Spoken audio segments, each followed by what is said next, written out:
Awali aktivitas dan pelayanan Anda melalui renungan pagi menjadi putra dan putri Allah. Terdengar panggilan Roh untuk mengangkat salib, dan mereka yang mengangkat salib akan menemukan bahwa salib mengangkat mereka.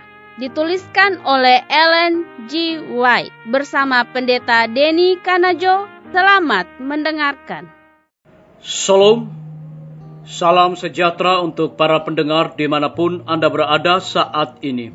Kita berjumpa kembali dalam mendengarkan firman Tuhan melalui audio Renungan Pagi pada tanggal 3 April 2021 dengan judul Allah menjanjikan kepada kita hati yang baru.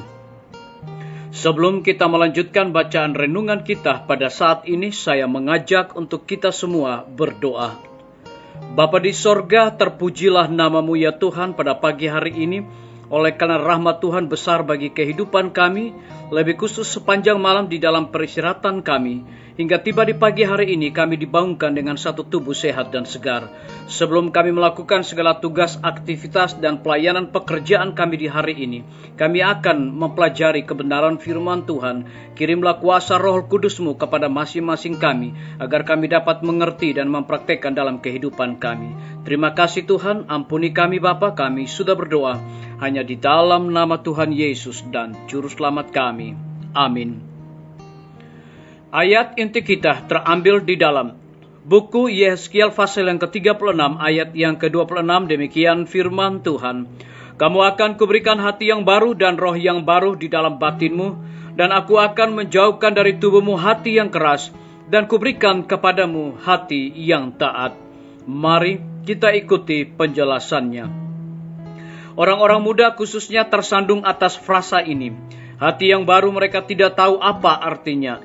Mereka mengharapkan suatu perubahan istimewa terjadi dalam perasaan mereka. Inilah yang mereka sebut pertobatan. Atas kesalahan ini ribuan orang telah tersandung ke dalam kebinasaan. Karena tidak mengerti ucapan, kamu harus dilahirkan kembali. Ketika Yesus berbicara tentang hati yang baru, yang dimaksudkan ialah pikiran, hidup seluruh kehidupan. Untuk memperoleh perubahan hati berarti menarik segala kasih sayang dari dunia ini dan mengikatkannya atas Kristus.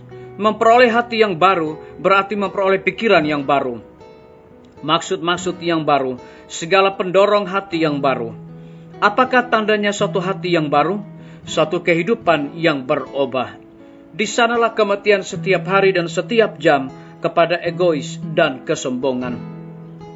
Kemudian satu roh kemurahan hati akan dinyatakan, bukan secara tidak beraturan, melainkan terus-menerus.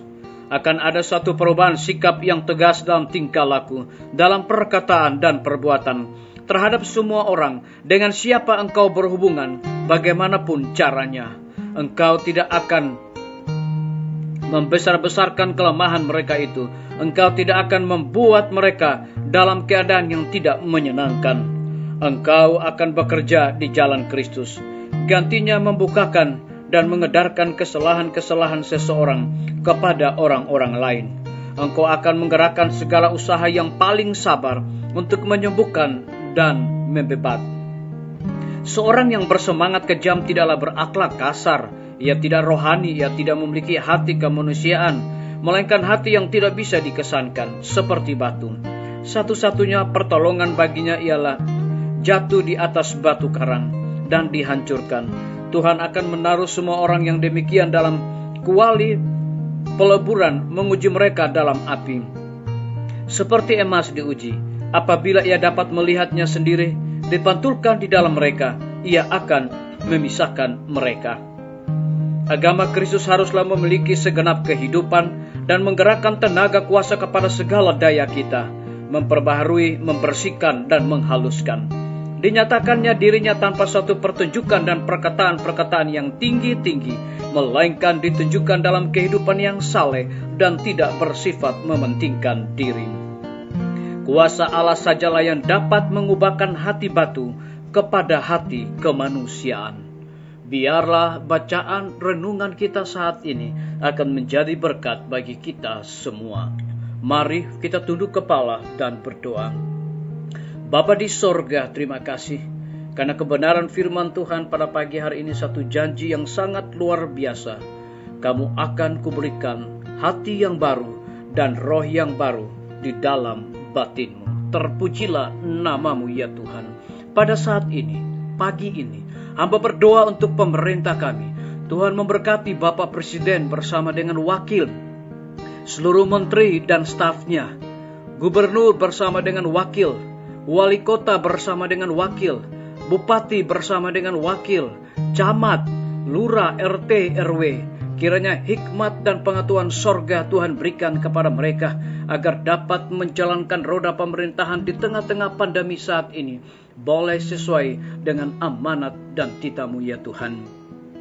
Kami juga menyerahkan para tim medis, Tuhan berkati dokter, perawat, bidan, dan semua para pekerja kesehatan yang ada di setiap rumah sakit, puskesmas yang ada di Indonesia. Kiranya dedikasi sorga Engkau berikan kepada mereka, karena mereka melayani tanpa pamrih, tanpa mengenal lelah saat ini. Tapi kami percaya dengan bantuan kuasa Tuhan, pelayanan mereka akan mendatangkan berkat dan kesembuhan.